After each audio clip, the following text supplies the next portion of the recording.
మీ favourite serials ఇప్పుడు టీవీకి ముందే సన్ నెక్స్ట్ యాప్ లో మస్తుగా అందరికి ముందే చూడండి. ఇప్పుడు సన్ నెక్స్ట్ యాప్ ని డౌన్లోడ్ చేసి సబ్స్క్రైబ్ అవ్వండి.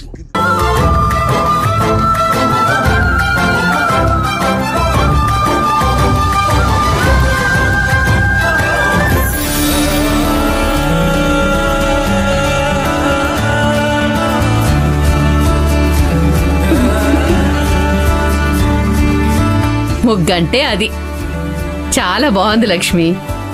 నువ్వు సూపర్ అత్తయ్య. చూసారా ఫ్రెండ్స్, ఎలా ఉన్న ముగ్గుని మా అత్తయ్య అందంగా చేసిందో. మా అత్తయ్య గ్రేట్ అత్తయ్య. అత్తయ్య, నా ఫాలోవర్స్ కి హాయ్ చెప్పు. హాయ్.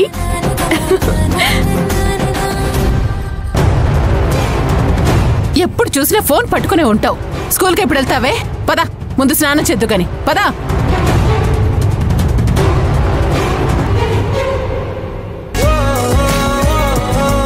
నువ్వేం అనుకోవాకమ్మా, అది ఎప్పుడూ అంతే. రా వెళ్దాం. ఆ ప్లేట్ తీసుకో.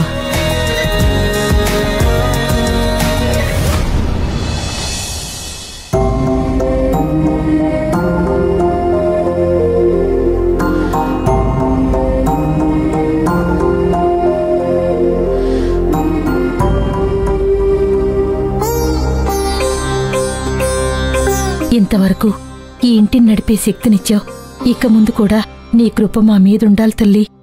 లక్ష్మి ఆ ఇంటికి వెళ్ళిన తర్వాత చాలా ఇబ్బంది పడతామనుకున్నాం. నీ దయ వల్ల అఖిలకు ఉద్యోగం వచ్చింది. ఇక మీదట ఏ కష్టం రాకుండా చూడు తల్లి.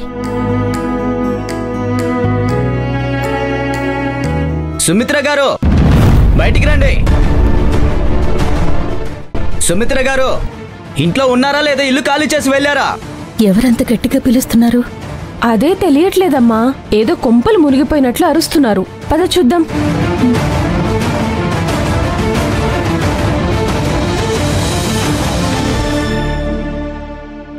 ఏంటమ్మా, మీకు ఆటలుగా ఉందా? వడ్డీ ఇచ్చినంత మాత్రాన అసలు మొత్తం తీరిపోతుంది అనుకుంటున్నారా? ఎక్కడ నా డబ్బు? అది అన్నా, మీ డబ్బులు? నా డబ్బులే అడుగుతుంది. టైంకి ఇవ్వాలని తెలీదా? తీసుకునేటప్పుడు బాగానే తీసుకుంటారు, ఇచ్చేటప్పుడు మటుకు మేం గుర్తు చేయాలి మీకు. ఎందుకు అరుస్తున్నారు అంకుల్? అదేదో మెల్లగా అడగండి. ఆహా, అవసరానికి డబ్బులు ఇవ్వడమే ఎక్కువ. నీ కష్ట సుఖాలు తెలుసుకుని మాట్లాడడానికి నువ్వేమన్నా మా అత్త కూతురువా? ఇలా మాట్లాడితే మర్యాదగా ఉండదు చెప్తున్నా. మీరు చెప్పింది కరెక్టే అన్నా, కానీ మా పరిస్థితి అర్థం చేసుకోండి. పెద్ద కూతురు పెళ్లి చేసిన తర్వాత కొంచెం ఇబ్బందుల్లో ఉన్నాను. చూడమ్మా, మీ స్టోరీ వినడానికి నాకు ఇంట్రెస్ట్ లేదు, అలాగే టైం కూడా లేదు. స్ట్రైట్ గా పాయింట్కి వస్తాను. తొందరగా నా అప్పు తీర్చాలి, లేదంటే ఇంటిని జప్తు చేస్తాను.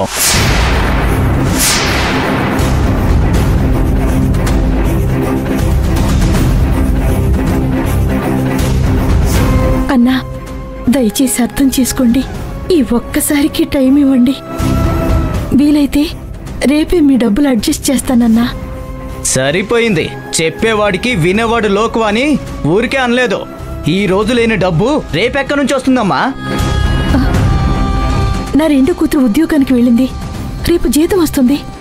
ఆ డబ్బులన్నీ మీకే ఇచ్చేస్తాను. దయచేసి రేపు రండన్నా, మీ డబ్బులు మీకు ఇచ్చేస్తాను. చూడమ్మా, నువ్వు ఒక్కదానివి కష్టపడుతున్నావు, పైగా ఇద్దరు ఆడపిల్లల బాధ్యత కూడా మీ మీదే ఉందని ఈ ఒక్కరోజుకి వదిలేస్తున్నాను. కానీ దీన్ని అడ్వాంటేజ్గా తీసుకొని నాకు పంగనామాలు పెడితే మాత్రం బాగో చెప్తున్నా. అయ్యో లేదన్నా, తప్పకుండా ఇస్తాను. సరే సరే, రేపు వస్తాను.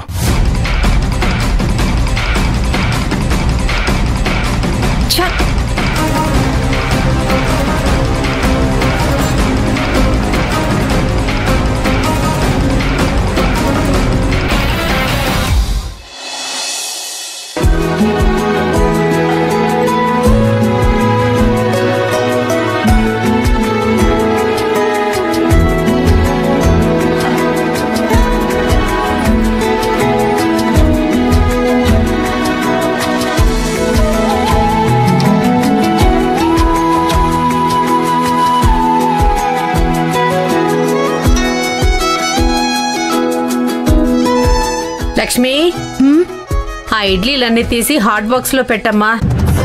ఆల్రెడీ హాట్ బాక్స్ లో పెట్టేసాను అత్తయ్య. అవునా, సరే అయితే. నువ్వు వెళ్ళి రెడీ అవ్వు, నేను ఈలోగా చట్నీ చేస్తాను. అత్తయ్య ఆల్రెడీ చట్నీ కూడా చేసేసాను అత్తయ్య. సాంబార్ స్టవ్ మీద ఉంది, ఇంకొక విజిల్ వస్తే అయిపోతుంది.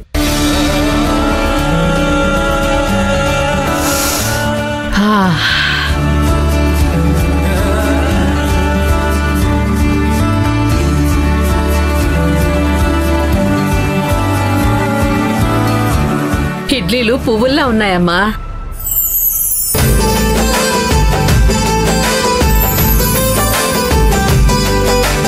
అబ్బా చాలా బాగుంది తల్లి. చిన్నప్పుడు మా అమ్మ పెట్టిన ఇడ్లీ చట్నీ గుర్తొచ్చింది. చాలా బాగా చేసావు. మామయ్య గారికి కొత్తిమీర సాంబార్ కొబ్బరి చట్నీ అంటే ఇష్టమని చెప్పారు కదా, అందుకే చేశాను. అందరూ తింటారు కదా. అయ్యో తల్లి, అందరూ బాగా తింటారు, అందరికీ నచ్చుతుంది. సరే సరే, ఇవన్నీ అక్కడ పెట్టేసి నువ్వు వెళ్ళి రెడీ అవ్వు. సరే తీసుకురా. అత్తయ్య. ఇదిగో అమ్మా, ఈ స్టాండ్ అక్కడ పెట్టు. ఆ చట్నీ తీసుకోండి. తాతయ్య ఈ రోజు ఎన్ని ఇడ్లీలు తింటావు?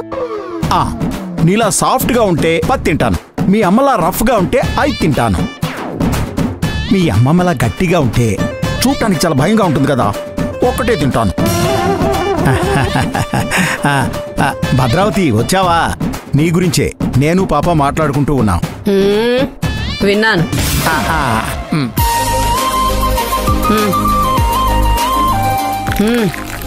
చాలు. Good morning. ఏంటి స్పెషల్స్ ఇవాళ? సాంబారు. అర్రే రే రే రే రే, స్మెల్ అదిరిపోయిందిగా. ఈ రోజు నా కోడలు ఫస్ట్ టైం ఇంట్లో టిఫిన్ ప్రిపేర్ చేసిందిరా, అదే స్పెషల్. అబ్బో. కూర్చో, నువ్వు కూడా వడ్డిస్తాను. మీరు తినండి, నేను తర్వాత తింటాను.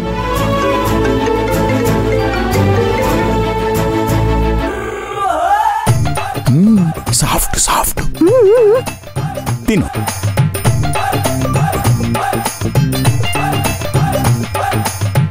ఆహా ఆహా, ఎంత బాగుంది.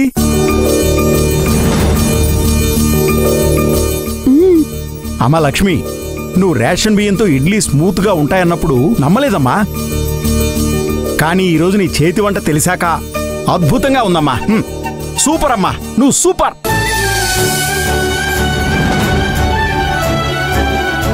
అవును, చాలా బాగుంది.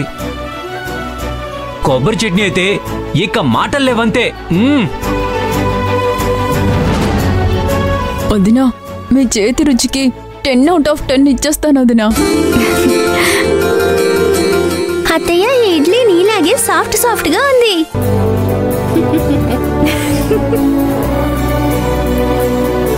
అందరికీ థ్యాంక్స్. మీరందరూ కడుపు నిండా తింటే నాకు అంతే చాలు.